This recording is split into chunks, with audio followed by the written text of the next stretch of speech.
थेट दृश्य आपण पाहतो शिरूर कासार या ठिकाणी खोक्या भोसले याचं हे घर होतं। हे घर वन विभागाच्या जमिनीवर आहे। वन विभागाकडून यासाठी खोक्या भोसलेला नोटीस देखील देण्यात आलेली होती, मात्र 48 तासात त्याला उत्तर न मिळाल्यानं वन विभागाकडून आता बुलडोझर फिरवला जातोय खोक्या भोसले याच्या घरावर।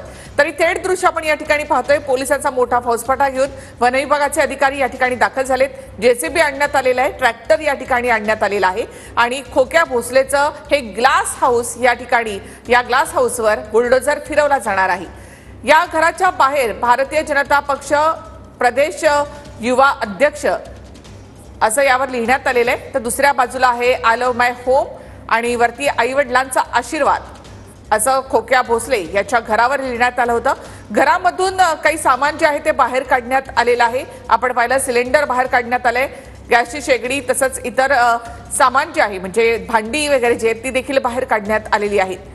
आणि त्यानंतर आता वन विभागाकडून या खोक्या भोसलेच्या ग्लास हाऊसवर बुलडोझर फिरवला जाणार आहे। ही थेट दृश्य आपण पाहतो। ही शिरूर कासार या ठिकाणी खोक्या भोसले याचं हे वन विभागाच्या जमिनीवर असलेलं घर अनधिकृत घर असल्याचं वन विभागानं म्हटलेलं आहे आणि त्यावर आता बुलडोझर फिरवला जातोय। गेल्या काही वर्षांपासून खोक्या भोसले या ठिकाणी राहत होता आणि त्यानंतर खोक्या भोसले याला अटक करण्यात आली आहे। प्रयागराजमधून त्याला ताब्यात घेण्यात आलं। त्याला मुंबईत विमानानं आणलं जाईल आणि इथून त्याला बीडला बाय रोड नेलं जाणार आहे, तिथे ही केस चालेल।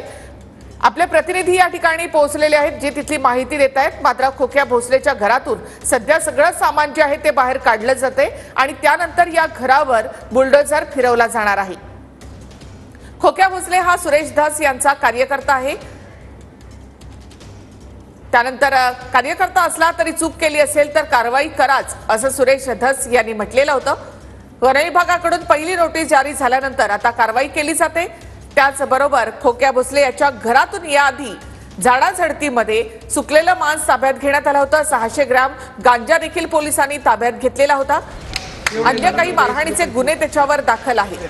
20 दिवसांमध्ये खोक्या भोसले याच्यावर 3 गुन्हे दाखल करण्यात आले।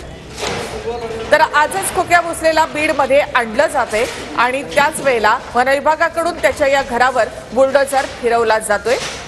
अधिक माहितीसाठी थेट